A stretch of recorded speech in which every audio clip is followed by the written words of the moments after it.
Good morning, everybody. Thank you so much for jump-starting your Thursday here with us. I'm Roger Susanin. And I'm Caitlin Nuclo. Thanks for being here at 7:30 on The Wax. We want to get right to the weather because it has been a wet morning all across our state. Right, Scott? Yeah, it's very wet out there this morning, no matter where you are. Some areas seeing that pouring rain, but most of us still that light rain. Here's a live look at our iCam, and you can notice this is down in Old Saybrook. It's hard to tell, but the camera's shaking around a little bit from some gusty winds. You can obviously see the raindrops on the lens there. The rain is certainly falling. Our First Alert Live radar shows the heaviest rain right now is certainly farther towards the north and east through Putnam, Brooklyn, 395, but points even farther towards the west. You notice Hartford seeing some rain out there. We just saw the iCam down in Old Saybrook, and there certainly is some rainfall down there. But let's look at the heaviest spots right now because there is an area through Rhode Island that is getting a flood warning. It has not yet been extended to Windham County, but you can see with this rain that is pouring through Woodstock and Putnam and down 395, would not be surprised if that gets extended into Windham County. Right now, though, we're seeing rainfall totals anywhere from 1 inch to near 2 inches.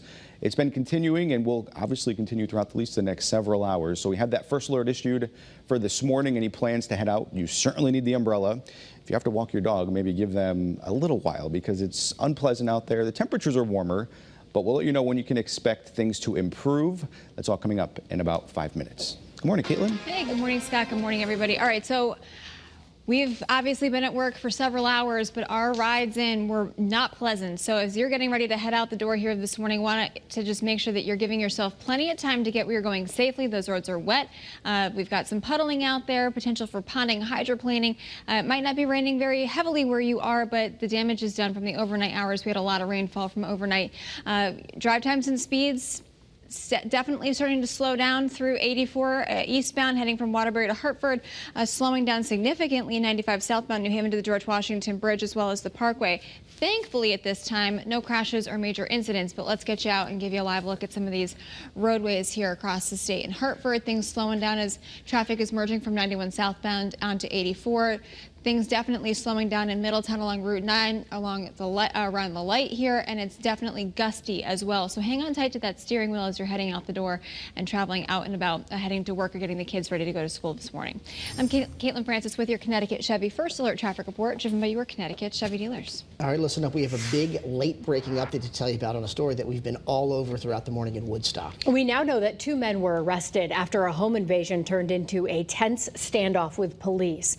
Now, investigators tell us Mark Racine and Reuben Field broke into a home on Woodstock Road just before noon yesterday, armed with baseball bats. And we have been told that a woman was home at the time, but thankfully she made it out safely. But people who live nearby, as you can imagine, say something like this playing out in their neighborhood is absolutely shocking. Everybody's got speculation, you know, wondering whether it was a hostage. There's another boom. So I'm assuming when you hear the boom like that, it's probably a grenade launcher or some sort. Police say the 2 suspects drove off in a car. It was stolen. Both men are in police custody and they're set to appear in court today. Meanwhile, investigators trying to figure out what sparked a fire inside an empty building in the Gales Ferry section of Ledyard. Take a look here at what crews saw after they rushed out to Baldwin Hill late last night. The fire department has not shared many details, but they did tell us that no one was seriously hurt. We'll bring you new information as it develops here on the air and on the WFSB app. And right now, one person is recovering this morning after a fire ripped through the inside of an auto body shop in Branford. Investigators say an employee was apparently using welding equipment yesterday afternoon at that business, which is on North Main Street, when something caught on fire. Now, luckily, the worker's injuries are not considered life-threatening. A New Britain police officer is recovering after a scary crash yesterday afternoon. Police say a driver lost control on Newington Avenue, slammed head-on into the cruiser. The officer was not badly hurt. The other driver was not seriously hurt either. We've been waiting for this moment and we're prepared for it.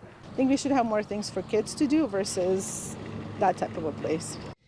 This morning, a strip club in Tolland is shut down, and the 3 people who ran it are now facing federal charges for prostitution and tax evasion. A 22-page indictment accuses the owner of Electric Blue, along with the manager and bouncer of that business, of running an illegal strip club. Investigators say they encouraged the dancers to engage in prostitution, and they also lied to get COVID-19 relief money. The town manager tells us they're looking to see what crimes may have been committed on the local level. Electric Blue has not been given a shutdown notice. Today, a judge is expected to rule on a case against a man in Hartford who helped a state representative while she was attacked. Representative Mariam Khan was assaulted by a man while attending a Muslim prayer service. This happened at the Excel Center in Hartford last summer. We're told Jason Spencer pulled the man off of her, held him down until police showed up. Spencer was charged with third-degree assault. Now, today, a judge could determine the length of a diversionary program for him. Officials say Representative Khan will also be inside the courtroom today. And 7:36 on your Thursday morning, we're certainly seeing that heavy rainfall still out there, especially across parts of northeastern Connecticut through Windham County, seeing the heaviest right now, but other areas are certainly seeing that light to moderate rain as well. Here's a live look at our ICAM in stores where they're seeing the heaviest rainfall at this hour, but you notice on our First Alert Live radar, Scott Haney, we've been watching this throughout the entire morning, starting to lighten up in other areas where we had the heaviest rain earlier was down through New London County. Now you can see this somewhat band of rain has now shifted farther towards the north through Windham County, where if you're in Putnam, down through Brooklyn and on 395, Route 6 and Route 12 through Chaplin, up through Eastford and Ashford, just pouring rain out there. And this has been something we've been noticing for at least the last couple of hours. In the last few frames, hopefully getting some indications this is slowly starting to lighten up, but still plan for very heavy rain throughout the next several hours. An area of low pressure out in the Atlantic is giving us all this rain, and it's not going anywhere very quickly. We can expect the showers even throughout the rest of the day today. So the chance for wet paws is certainly very high today. It goes down tomorrow and for most of the weekend.